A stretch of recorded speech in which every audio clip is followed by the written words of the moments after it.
Jay-Z is reportedly scrambling to avoid being pulled into Diddy's newest criminal investigation after Netflix announced that 50 Cent's documentary about Diddy and everyone connected to him will premiere next week. Allegedly, Jay-Z is being exposed in this documentary with video proof of his involvement. At the same time, leaked footage of Diddy from inside federal prison has also surfaced. 50 Cent recently revealed the release date for his Diddy documentary Sean Combs' The Reckoning, which is scheduled to arrive on Netflix on December 2nd. 50 Cent captioned it saying, "They said I was capping what happened?" And honestly, it has been so long that many people believed he was joking and that this documentary might never actually come out, but clearly that assumption was wrong because the project is now official. Not only is 50 Cent posting about it, which proves he is not trolling, it is also being confirmed by several media outlets. And right now, I have a feeling Diddy is extremely nervous about what 50 Cent might reveal in this documentary. We already know 50 Cent had a strong connection to everything surrounding the Diddy trial, and on top of that, people should remember that during the trial there were reports claiming Diddy once wanted to silence 50 Cent. 50 Cent constantly trolls Diddy online, so there is a strong chance he is preparing to completely expose him in this documentary. Things could become very intense. This is honestly the type of documentary many people will watch, simply to see how 50 Cent pieces the entire story together. Right after Diddy was arrested back in September 2024, 50 Cent announced that he was partnering with Netflix to release a documentary uncovering several crimes connected to Diddy that even federal investigators had not discovered yet. According to reports, the evidence for those accusations was gathered by 50 himself across the last 20 years. He allegedly knew many of the people involved and was preparing to expose the mastermind behind everything. Revealed the release date for his Diddy documentary. Sean Combs' The Reckoning is hitting Netflix on December 2nd. 50 Cent captioned it, "They said I was capping. What happened?" And it's been so long at this point, I thought maybe he was really just joking and this documentary wasn't happening, but obviously I was wrong. Because this is actually official. Not only is 50 Cent just posting this, so he's not trolling, it's being confirmed by multiple media outlets. And I have a feeling right now Diddy is sweating about what 50 Cent is about to put in this documentary. You know, 50 Cent's connection when it came to the Diddy trial. Not only that, we cannot forget during this Diddy trial, it was alleged that Diddy wanted to off 50 Cent. 50 Cent stays trolling Diddy, so I am afraid that he is probably about to drag Diddy for filth in this documentary. It's about to be so bad. This is going to be a documentary that I'm going to watch just because I want to see how 50 Cent actually puts together this documentary. 50 Cent claims that his documentary series will not focus on the rumors or gossip circulating online right now, but will instead concentrate on the details explaining how Diddy's alleged criminal operation functioned behind the scenes. According to reports, the information and evidence presented in the series is what triggered authorities to open a completely new criminal investigation connected to Diddy. Negative stuff around Jay-Z right now, which is clearly damaging to him. Yeah, and I think there's like a famous quote from someone who was acquitted, and he said, all right, where do I go to get my reputation back? Right. I mean, social media was a light. Beyonce's next, Jay-Z's next, all the people in Inner Circle is next. Yeah, and the problem is there are just so many pictures of the two of them partying together, and he clearly was at a lot of Diddy parties. How powerful was Jay-Z when you were doing business with him? Was he already a power player where if he wanted to ruin someone's life or make somebody a star, he could do it? I met Jay-Z and I signed to Rock Nation. I didn't want to drip myself in blood and cover myself and swim in goop, in black goop, and fucking like wear devil horns to fucking sell a record. Fuck that. Or be a witch, or be that, all of that. Thank you, Mike. These recent accusations are only one example among more than 100 civil lawsuits that have been filed against Diddy, and remember, just one successful criminal investigation could potentially send both Jay-Z and Diddy to prison for the rest of their lives. Jay-Z has been considered Diddy's oldest friend, and according to Diddy's own words, Jay-Z is the only person who truly knows every secret he has kept. So, the real question is, what are the chances that one of the more than 100 witnesses coming forward against Diddy might also reveal something about Jay-Z? Diddy always been the type of individual that wanted to have ups on the next person no matter what they was doing. He did the stuff to Ja Rule so he could go after Jay-Z. They not gonna come out and speak on nothing that has anything to do with them, and they praying that they not on the tape doing crazy stuff, being oiled up in the whole 9 yards. Until The feds say, hey, yo, listen here. Hey, buddy, we got you on this tape, and girl looked like she was pretty young. We're not gonna show it, but we need you to come and testify against Brother Love. That's when they're gonna start talking. And they're not gonna be talking in his favor. 250 cameras all over the house?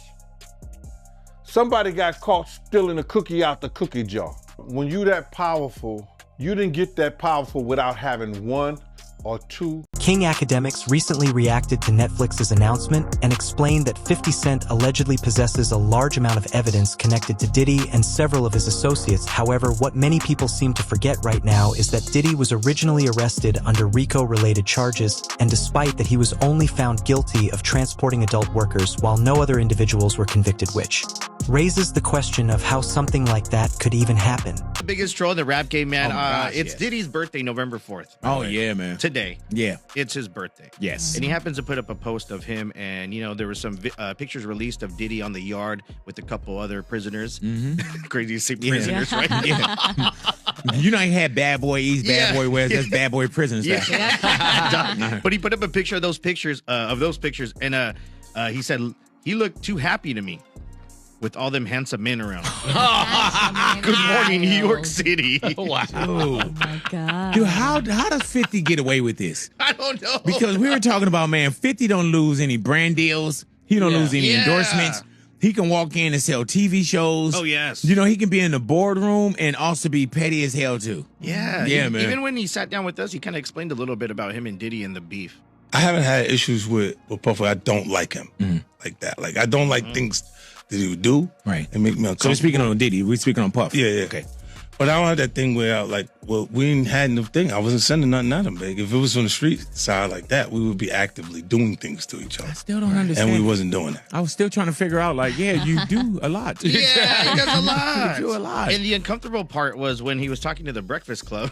And he was mentioning how Diddy wanted to take him shopping. He said something fabulous, and he goes, but me and you, we ain't party. Like, we need to party. What is he talking about? That's the kind of stuff that when people say that to me, I get a little uncomfortable. I get uncomfortable. Like, he said something to me one time, a long time ago. At Chris Lighty's wedding, he told me he'd take me shopping. I looked at him like, what'd you just say?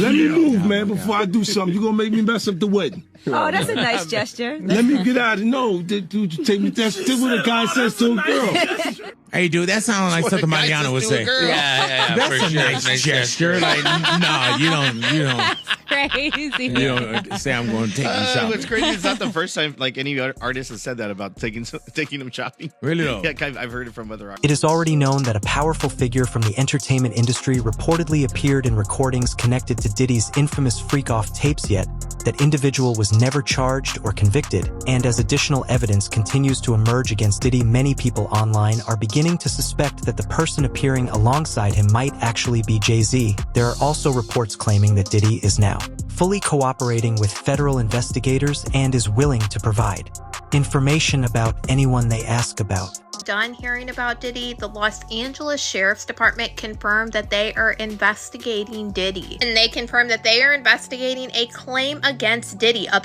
SA that came from Rihanna's former publicist, Jonathan Hay. Jonathan Hay also recently came out and confirmed that he is a John Doe who filed a lawsuit against Diddy earlier this year. Once you hear the details of why they're investigating Diddy, it's actually pretty crazy to know that the police believe that there is something here to actually investigate, because the claims against Diddy in this one do sound a little bit crazy. In 2020, Jonathan Hay entered into a recording contract with Biggie's son CJ Wallace. Jonathan co-produced Big Papa House Mix with CJ Wallace, Diddy, and other people from Frank White's team. During this collaboration is where these allegations from Jonathan Hay are coming from. Jonathan Hay claimed that he walked in on Diddy watching adult films and pleasuring himself gold and then finishing on Biggie's t-shirt that was around at the time because they were getting ready to enter Biggie's clothing into the Rock and Roll Hall of Fame. Jonathan Hay then claimed that Diddy looked at him, threw the shirt at him, and started laughing and said, "Rest in peace, Biggie." This is where CJ Wallace is going to come into play. Jonathan Hay alleges that CJ Wallace and Willie Mack lured him into a meeting where Diddy would allegedly SA him. Important to note that CJ Wallace did just sue Jonathan Hay earlier last week, claiming that all of the allegations that he made against him were false. He claimed that once he got to this meeting, Diddy was yelling and screaming and ordered everybody else to leave but Jonathan Hay to stay. And then Jonathan Hay would claim that Diddy tried to put it in his mouth. Now, Diddy has denied all of these allegations, saying that they're all false and they're all meritless, and he looks forward to fighting this in court. I will say it is very crazy that the Los Angeles Police Department have launched an investigation into these claims against Diddy to try to figure out what exactly.